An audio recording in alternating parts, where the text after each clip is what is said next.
Yeah. So let me first of all start by thanking the organizers for giving me an opportunity to share a space with a living legend such as Dr. Meenakshi Jain, who's a Padma awardee at this point. And congratulations to you, ma'am. I think among the few things that the government has got right, this has to be one of them. Finally recognizing people whose recognition has been long due. So, build on what Dr. Jain has just presented, the fact that there is not much government support in this particular department is proof of the fact that it is more about reality than rhetoric. Although it's not an intended consequence, that is the unintended consequence of lack of state support. That's one. And what it also indicates, according to me, is that the society is tired of waiting for the state to take cognizance of this particular issue and is therefore saying, well, we will produce our own scholars. And let the scholars subject themselves to the scrutiny of the larger audience, as well as to the guardians of scholarship. And to a significant extent, I would believe that the Indic stream of thought has managed to prove itself on the annals of both scholarship as well as large-scale public acceptance. So it's not as if people have done fantastic balance that they have struck between scholarship and, let's say, mass outreach, so to speak. So that's point number two. Point number three, I think the fundamental question, which keeps coming back over and over again, is why is history such a battleground? Well, because history continues to feature in all our current day discussions on every aspect of policy. And second, why is decolonizing history so important? Because there is a recognition across the board. Of course, there are still certain islands which continue to believe that they are the sole guardians of this and who believe that all of that is happening is merely revisionism. This is not revisionism. And nobody is rewriting something by manufacturing something. The best part of what we have all learned from giants such as Dr. Jain and others is that you go to the primary source as much as possible. You build it on the basis of credible citations, just as any other engineer or a scientific professional would do in the realm of science.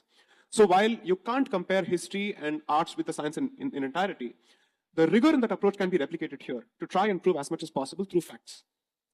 A popular mythologist has made a distinction, although I disagree with him on almost everything else. The distinction between facts and truth is something that I certainly believe in, which is to say, you present the facts as much as possible. The entire picture that emerges by way of reality or truth, that's for the readers to understand and assimilate. So in that particular department, I believe that decolonizing Indian history is extremely crucial because we are currently living in an age of weaponizing a certain notion or version of history, which is coming back to haunt this particular civilization's independent and native consciousness. So according to me, this is not the pastime of the well-fed. This, according to me, is not, let's say, the pet peeve of the wine-tasting elites of Lutyens. According to me, this is a critical civilizational imperative. And the best part is, most of the current crop of, let's say, academics and scholars such as Dr. Vikram Sampath and others who have come about are practitioners of this particular subject who have made a conscious switch to this particular stream from diverse streams such as engineering. And we all come from very normal, humble backgrounds as much as possible. So it's not as if there is someone behind us to basically say, Beta jaake kuch bhi kar lo, main hu piche. So nobody has the luxury of dabbling in a certain profession which does not exactly have a fantastic return on investment. Clearly that shows that the society has awakened. So there are two aspects. The society has started producing options in terms of scholarship which are stellar. And two, it is also willing to consume it, critique it, criticize it, and build on it. So our success, according to me, is not just a function of our individual talents. It is a function of the society being ready to consume this. Just as the society has produced a Narendra Modi, it has also produced a Vikram Sampath, it is also producing Dr. Jain, it has produced public intellectuals such as you. So I think it's a reflection of the times that we live in. And the dying need, the society is basically saying we need alternative versions and alternative voices. I think that's what we represent. Wonderfully put. But as I asked the same question to Meenakshi, I ask it to you as well. Out of 100, how much do you think is right now at present reality and rhetoric? Perhaps I'm slightly more optimistic in my opinion, simply because Dr. Jain has seen, let's say, a much more morbid past in terms of how people have been treated. Yeah. And therefore, I have the luxury of being much more optimistic. And I believe that we are at least 60% real. Right. And there's about 40% rhetoric. Right. The rhetoric typically is in the realm of those people who are trying to use it for certain gains. But the reality, according to me, is 100% on the part of those who are trying to actually work on it from the point of view of depth, vision, and scholarship. So I would say, on the academic front, it's at the very least 70 to 80% real and maybe 20% academic. But those who are outside of it and who want to see something come out of it for other users, so to speak, political users, so to speak, perhaps the split there is 50-50. So that's very encouraging. I mean, I'll hold on to those thoughts. I'll come back to that. Right. This split between rhetoric and reality. And I'll also ask you whether that percentage or split has changed since 2014, has it improved or not. And the real crux, the nub of the issue I want to ask you is that, is it not true that being politically correct is the death of being rational and talking about one's own history? So if you are politically correct, you destroy a kind of any project that would be to unshackle or to decolonize. And I say that when we were taking the examples of Jinnah or, his contemporaries, I mean, Ambedkar was one contemporary. It's only in the last 7 or 8 years that we've come to know about his views of Islam. I mean, if there was one person who was not politically correct, it was Ambedkar. And I'm sure if there were as much ire for or punishment or demand for punishment for blasphemy, he would have been the first one to be beheaded for his views. I mean, they're really incredible to that level. So that is question number one. How much do you bemoan this increasing political correctness? Let's not talk about this. This may interfere in the unity or amity of the country. And I really want to bring in our Prime Minister as well, because two of his celebratory tweets over the past 2 months have really irked me. One was his celebrating Saint Xavier, who was the architect of the Goan Inquisition. I mean, where small Hindu women, children, they were butchered and they were converted, and Jews, yes. And the second was, I think, Chishti, when he venerated him, ignoring the kind of ruthlessness of not only of Chishti, but also of a lot of Sufi kings, including the one in Kashmir. So, I mean, when our own Prime Minister is indulging in this political correctness, I'm assuming he's not ignorant of the crimes of the Sufis and of Saint Xavier. Then who are we to talk about that? Let us have the common man to improve and open their eyes when the Prime Minister himself is indulging in this. So I have a response to what Dr. Ali said, and I'll build on what Dr. Jain has submitted. And here's a spoiler alert. I've just completed 50% of my second book, and it traces all the connections, starting from the movement of Shah Waliullah Dehlavi, whose father Abdul Rahim was one of the compilers of Fatwa Alamgiri under Aurangzeb, and who founded what is known as Madrasa-e-Rahimiyya in Delhi.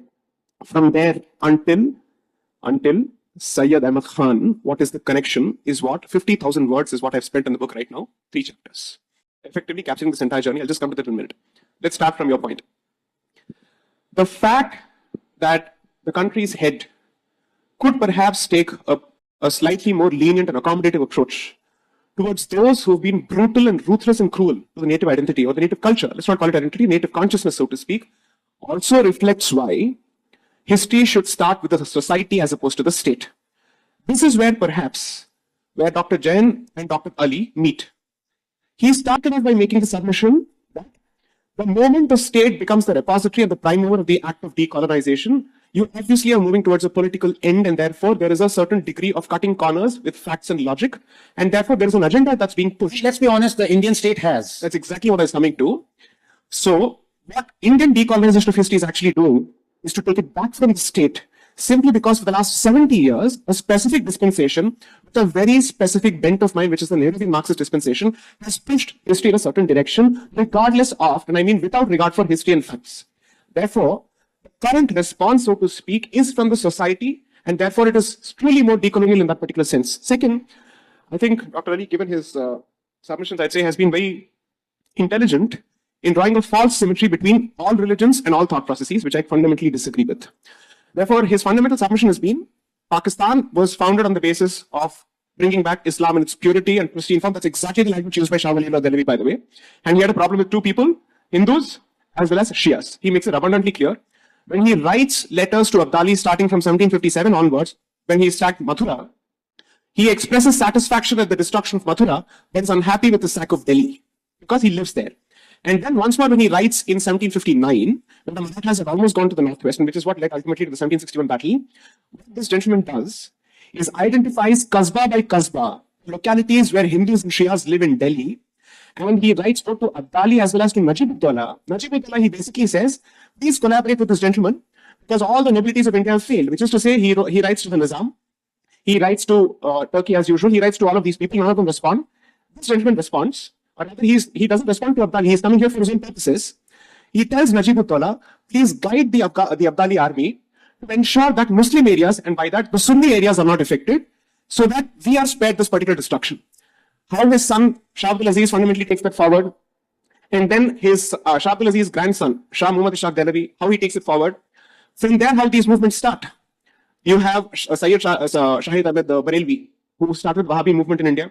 Then West Bengal, you had the Farisi movement under Haji Shariatullah, and then his son he takes it up. All these movements and their connections, once you read it, it will bear out the fact that there has been absolutely no change in mentality.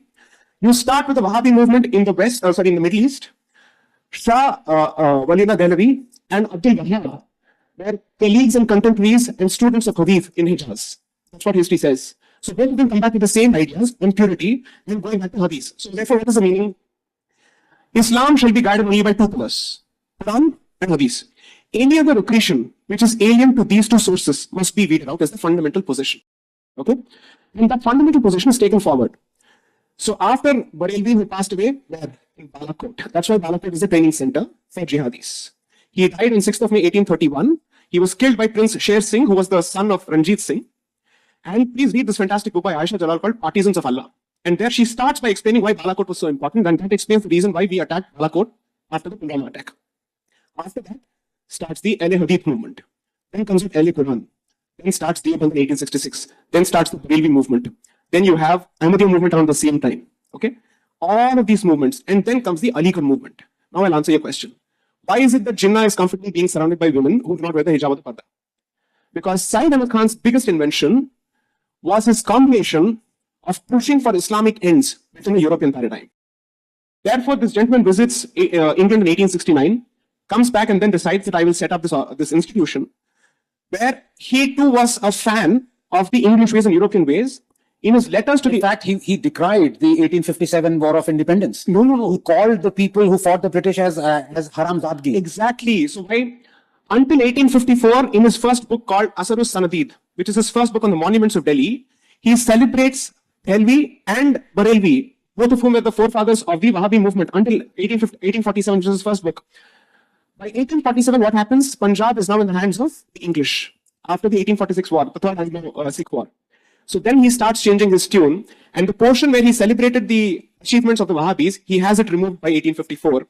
And then he starts preparing what is known as the defense of Islam, because by then, the Wahhabi movement had effectively made the entire Muslim community as disloyal in the eyes of the British.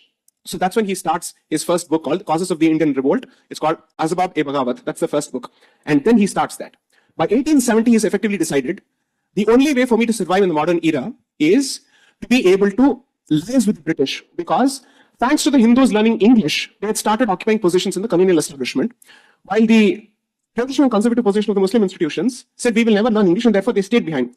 He realized that if this were to continue, then Hindus would be back in positions of power, and the only way for this to change is for Indian Muslims to start learning English. That's why he set up what was previously known as the Mohammedan Anglo-Oriental College, which you know as the Aligarh Muslim University in 1875. That explains why Jinnah was like this, because Muhammad Iqbal, Jinnah, all of these people were, let's say, they shared the thought process of Sayyid Ahmad Khan. Therefore, the outer look, so to speak, or the dressing, so to speak, could be modern or could be European. But the mentality hasn't changed and the mindset hasn't changed. So this is where I just make one. Okay, quick one. Yeah, before I get Ali in. Yes. Sai talked about Sayyid Ahmad Khan. So Sayyid Ahmad Khan, when he realized that the electoral principle is going to be introduced by the British, he told the British that we were the former rulers, so we should be given weightage according to our former position, not our numerical strength. And the Hindus, the lower castes, should be deprived of the vote so that we are at parity. So this was what he was advocating. And he told in Meerut he addressed a meeting, and there he said he advised the Muslims never to join the Congress. And he told the Congress and the British that supposing we do not get the status that we deserve, do not forget that across the border, our brother Pathans are there, and they will come at our calling and rivers of blood will flow. So, he was the father of modern separatism, but that separatism tendency was there for a long time. Right. And I don't know why people think that he's the maker of modern India. He was not the maker of modern India. He was the disruptor of modern India. Right. Thank you. Ali, that's very interesting thought, because let me ask this to Sai, and then I will come to Ali and ask the same question. Babur, of course, is universally thought of as an invader because he was. But Sai, at what point did the Mughal scions, in your assessment, stopped being invaders and started being Indians? Or do you consider even Aurangzeb as an invader? Never. Never. They ever treat themselves as that. And I'll just give you an example. So Yes. there's an important point that Dr. Ali made, which needs to be responded to. His point was, why did we veer towards Islam? The point is, in his opening submissions, Dr. Ali made the point that this aspect of decolonization must be limited only to the British period. Whereas I am saying, I'm sorry, that is the typical Orientalist approach, where you treat Hindus and Muslims as equal victims of British colonization. Whereas according to us, it has to go much beyond that, because it's been even worse. Okay. Second, The problem is, Indian history, as Dr. Jain has pointed out, has been looked at from the perspective of an Abrahamic Marxist approach, which is to say, just as if we were to be left to ourselves, we will kill each other in the name of purity. That's exactly what Hindus did before the Muslims or the Christians arrived. And that's exactly what will happen in a future counterfactual or a hypothetical situation where if this country were to be deprived of all its Muslims and Christians, this is exactly what you guys would be doing. The problem is, you've equated the fundamental nature of Hinduism with other two faiths, which is not the case. Which is to say, assume for a moment that two sampradayas disagree with each other and they have a certain view with respect to the supreme consciousness. At this, they will say, I don't subscribe to you. And both of these schools would preach their respective followers, so to speak. But they won't go about issuing fatwas to each other saying, he is not a true Hindu, finish him off. In Udupi, I was shown a recent picture. This is of 2021. There is a tea stall owned by a Barelvi who says, Deobandis and dogs are not allowed. This is within the same community. Okay? Please show me any Vaishnavite saying this against Shaivite or whatever it is. There's a school of thought which has basically said, before we arrived, this is what you did, you destroyed each other's temples. No, they would take the gods away because for them these were aspects of worship and prestige, and therefore I want it in my kingdom and I will go and establish a new temple. So Dr. Faizan Mustafa, So decolonizing for you goes beyond 100%. decolonization, and of course by definition beyond what the Marxists have I'll interpreted. just make one point. Your question, I'll respond to your actual question, which is, at what point does an invader become an Indian? When, if you had truly allowed the Hindu accretions to become part of Islam and had this mythical creature called Ganga Jamni Tehzeeb actually existed, then perhaps a case could have been made. Shah Waliullah Dalavi was in 1760s and he has written a letter specifically saying, I am a foreigner and I subscribe to the mores of the Arabs.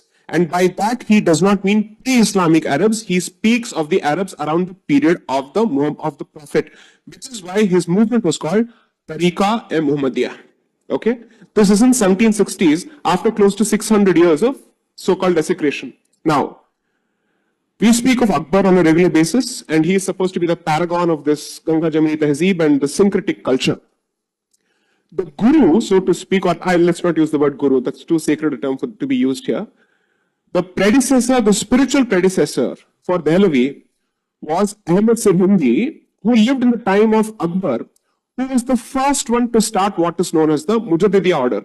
By the way, since we've been told how great Sufi orders are, Dehlavi was a Naqshbandi and Mujaddidiya Sufi. All these people were Sufis, who basically said the right form of Sufism is that form of Sufism that subscribes to only two pillars of Islam, namely Quran and Hadith. All other accretions, namely Shia, Arab, which is pre-Islamic Arab, Hindu accretions and Roman accretions cannot enter. And since Dr. Ali mentioned Ibn Taymiyyah, let me just, since I don't have the insinuation about pop culture and all people who understand, who speak of Islam, Ibn Taymiyyah belonged to what is known as the Hanbali school of thought between the 9th and 13th century. That school of thought, why did it arise? Mongol invasions had taken place in the Middle East. Effectively, Syria, Damascus was under the control. The Al-Sham or the Levant was under the control of the Mongols. Why is Ibn Taymiyyah so important to Islamic history? He was the first one to issue the fatwa, at least he is the most prominent one to basically say, if a Muslim ruler does not live by the Quran and the Hadith, jihad can be waged even against a Muslim ruler, because until then the belief was jihad was not to be used against Muslim rulers. In fact, Tipu said so. Tipu's own manifesto says Exactly. this. If a Muslim ruler is siding with the Hindu, he also becomes. He has to become. You have to treat them as what they call the mushrikeen. That's the word they invented. So therefore, this is not the, let's say, a quest for purity. This is a quest for dealing with existential problems that are in the current. If that mentality continues to be present today, I have a right to explore the past and find out what are its antecedents and origins. Right. So it's not an academic exercise. Yes, so absolutely. And now, final words from Meenakshi ji and Sai. Should we expand the definition of decolonizing? Going back, how far would you go back? We have to go at least 1,000 years ago. 1,000 years. What about you, Sai? Because the problems of the past remain in the present. Right. They have not gone away. Yeah. And I don't know of any school within Islam that has propagated living peacefully with the non-Muslim population. Yeah, and incidentally, when Ali talked of reform, I mean, we have Ahmadiyya sect, 3.5 million population in Pakistan, and Pakistan has outlawed Ahmadiyya. Yes. In fact, even AIMIM in India, a political party, does not recognize Ahmadiyyas as Muslims. So, yeah, But two concluding remarks. yeah, sure. One, predictably, Dr. Ali did not respond to your question of whether the question of decolonization should even include the Muslim period or the Muslim invasions. I leave it at that. Second, what Dr. Ali doesn't point out is that Islamic reformation has always moved towards greater call for Islamic purity. And that is exactly why Arabization is an integral process of Islamic reform movements. Document by document by document, I can show this. So therefore, when he speaks of reform, while it seems to have a benign connotation, benign in Islam effectively means go back to the basics and therefore live in accordance with what was the practice around the period of its founding. And therefore, whether it is translated to peaceful times for non-Muslims, I think we will only decide that on the basis of conduct, not on the basis of intent alone. Right. So when we talk in scientific terms, when we talk of evolution, in this case, when the reform is harking back to the founding principles, it is, I don't know, devolution or going back. I don't know what the thing is. But we've had a wonderful discussion. Thank you so much, Dr. Ali Khan, Jay Sai, and Meenakshi ji. It's been a real pleasure to be moderating.